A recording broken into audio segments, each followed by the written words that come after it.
Gotta get away from cars playing music so I don't get a copyright claim.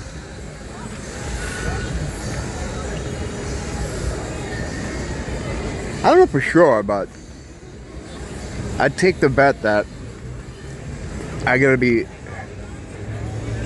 maybe not the only guy out here, but a small percentage of people out here looking for demonic entities.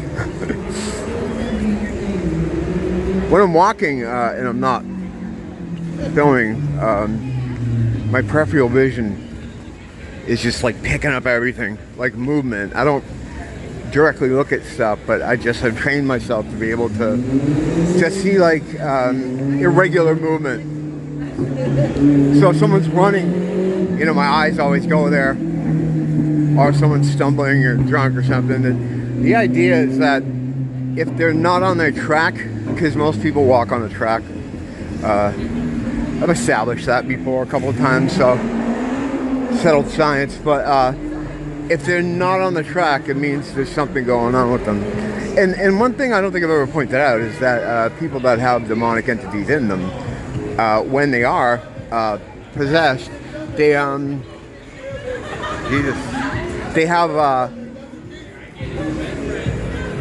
they also are like players, you know, like they're also aware, you know, because they have something in them. Even though it's demonic, it's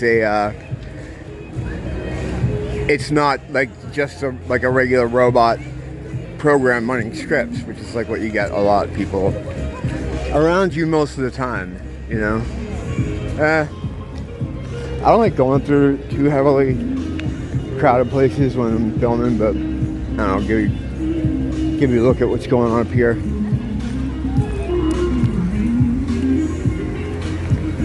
I live in a real scenic place, and I'm always doing these videos and like on back streets. You know, it's rare that I hit the beach or anything.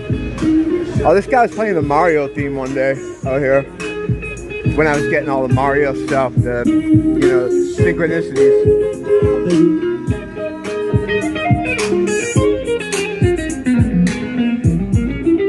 Yeah, it's going through this period where we're seeing a lot of stuff with Mario, the video game character. And because of that, what's up, man? Good to see you. How you been, man? Good, man. Yeah, good. I've seen a lot of Mario stuff, and I don't know if I was thinking of it at that time that this happened, but I'm walking up here, and the guy playing guitar over there was down there more. As I come up to get the crosswalk to go over to the other side, he starts playing, and I'm like, come on, man, really? Yeah, this goes on with me and Nia all the time. She'll come out of the other room and say, hey, you know how you just said this? Look, I just saw this. And I'll be like, oh yeah, you were just talking about, I was just talking about whatever, a number. And it'll be the first thing like she sees, you know. It's that synchronicity. It's the net tightening up. As we're in the run-up to the end, or the end of a thing, you know, the closing down of a thing, the changing of a thing. It's not an end for us. We never have an end. We just go on and on and on. It might not be in this body, but we don't die. We're energy. You can't destroy energy. You can move it, and our farmers know how to move it, and that leads to a bunch of things, you know, being able to control people, bodies, all kinds of fun stuff.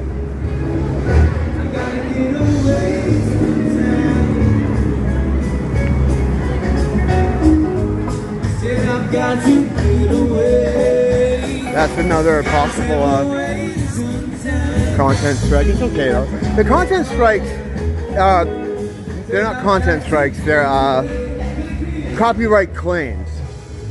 I just ignore them because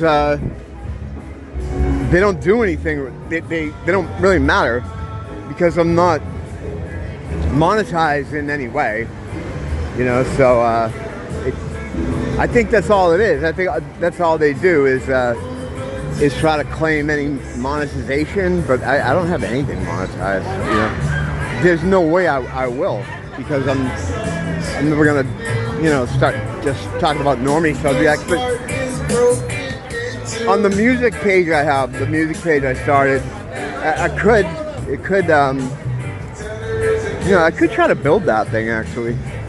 It's basically just this, you know, but I'm talking about album reviews and things, like I do sometimes on this channel. I just made one that's solely dedicated to that. It doesn't mean I'm going to be able to escape anything as far as naughty words, because it's still me talking. I don't try to, but I mean, this last one I got, I wasn't trying to do anything anyway. You just don't know. But yeah, I've noticed since they hit me for that week and I had the week off, the views have just dropped off on my new stuff. And even though I never had a large viewership, I was at a point before this banning where every time I drop a new one, the people that would regularly watch me would all show up, see it, and comment on it. And you know, as soon as I post something, I'd see a comment coming in. That doesn't happen, or it hasn't happened since I've come back. Because I think, you know, with the third ban, which is what I got here, do I need to go over all this stupid shit? Who cares? No one cares. But all I'm saying is that I've seen a drop off in activity, and that's what they want to do. That's what they're trying to do. You know, they want to say that, you know, they support free speech or something, but there's no such thing as free speech. You've never had free speech. You know, that's not, so it's trying to argue for it or fighting for it is meaningless because it doesn't really exist. It never did. All these freedoms we think we have are inherent, you know, or in our Constitution. You know, you used to hear like, I used to get upset when people were like, oh, it's just a piece of paper. I'm like, no, it's the foundation of our country. Now, you know, it's just a fucking piece of paper. It doesn't mean anything. It's just something there to make us think that we have some kind of control over our own destiny, and we really don't. That's a giant pineapple lit up. Yeah, I don't know why that sidetracked me, but yeah, we don't have anything like free speech. Odyssey VR, I don't understand what this place is. It's like you can go in and I think VR video games. It's like an arcade, I guess, for VR stuff. I don't know. I've never into the VR thing. I've never gone into it. I don't like the idea of having a big thing on my head. You know, every time they try to talk about how that's going to be the future of some kind, I don't see it, man. I don't think I'm the only one that doesn't like the idea of putting a big fucking thing on your head. You know, maybe for like a couple games or something to check it out would be fun, but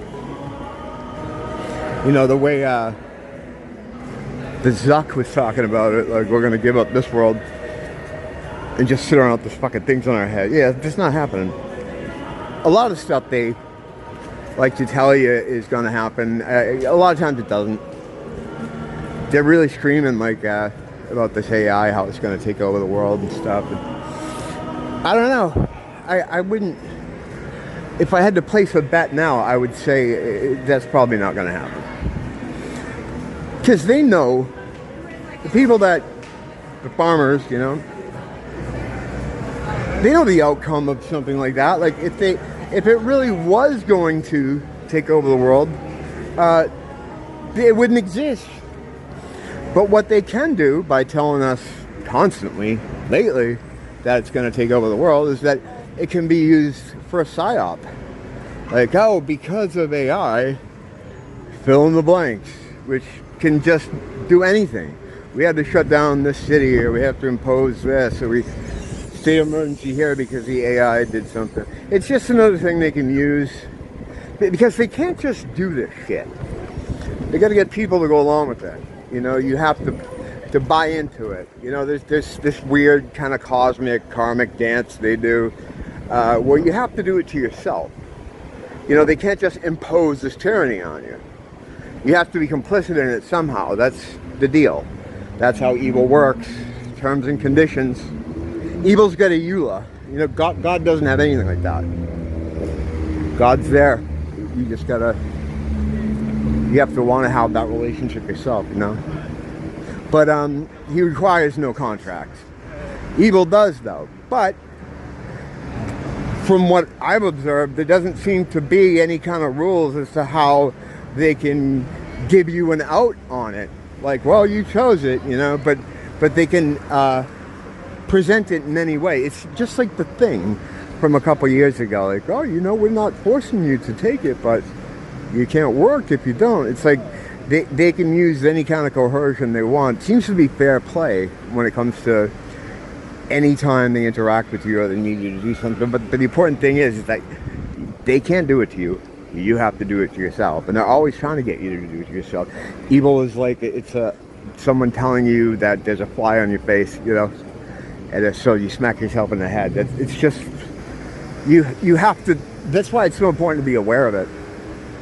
Because it can trick you, you know. I used to get fooled all the time, you know, before I understood what the fuck was happening. I'm still, you know, able to be fooled because I still got that ankle in the matrix, you know. It's like I'm not completely out of it because I've been in it so long that it's like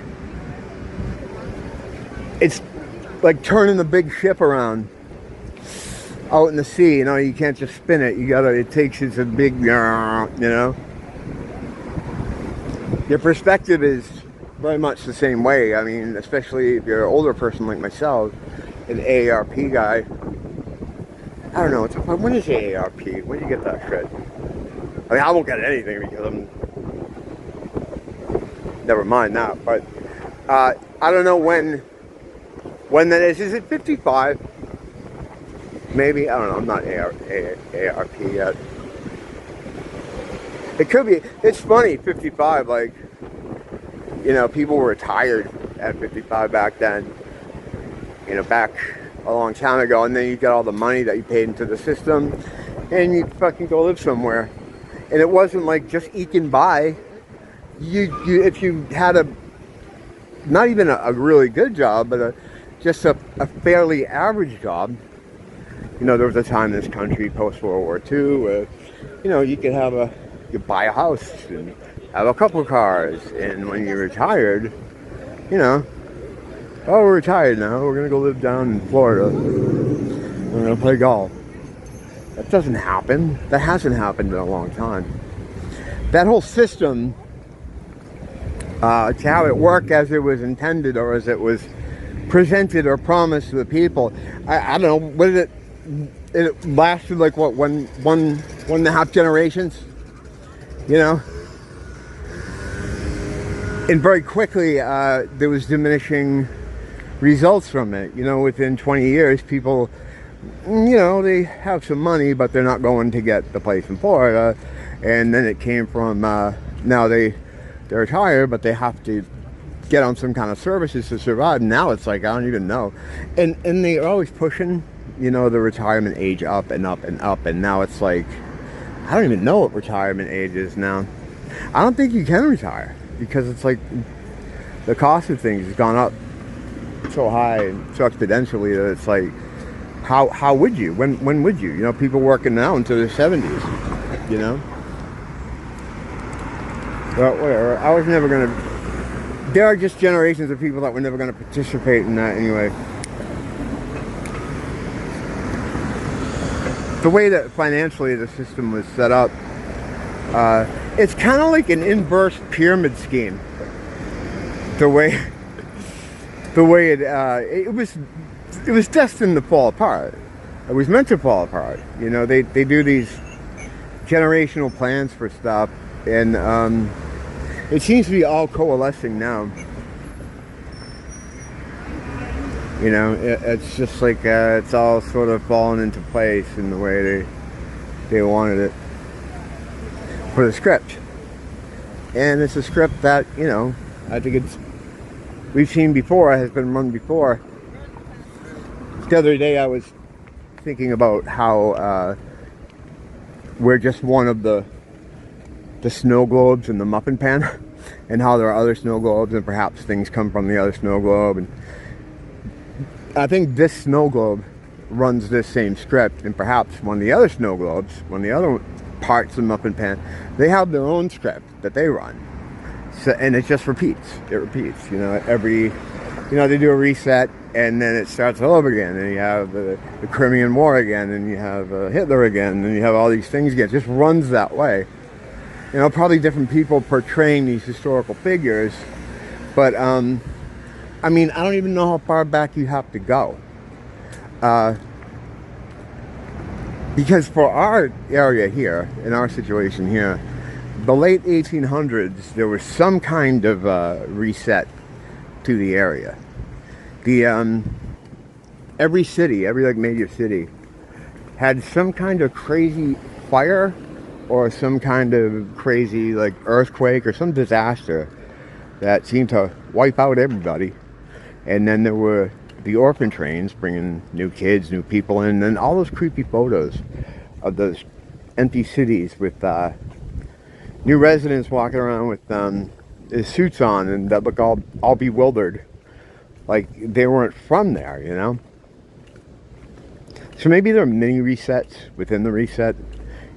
You know, that while they destroyed a lot of cities and stuff there, I don't think it was the big fire and brimstone thing that caused a lot of those buildings to basically become mountains that you find out out on the other side of the Mississippi.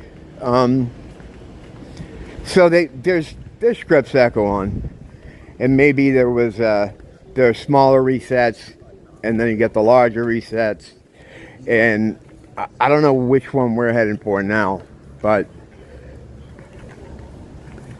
hey, why do I have lines on my screen? I just noticed one.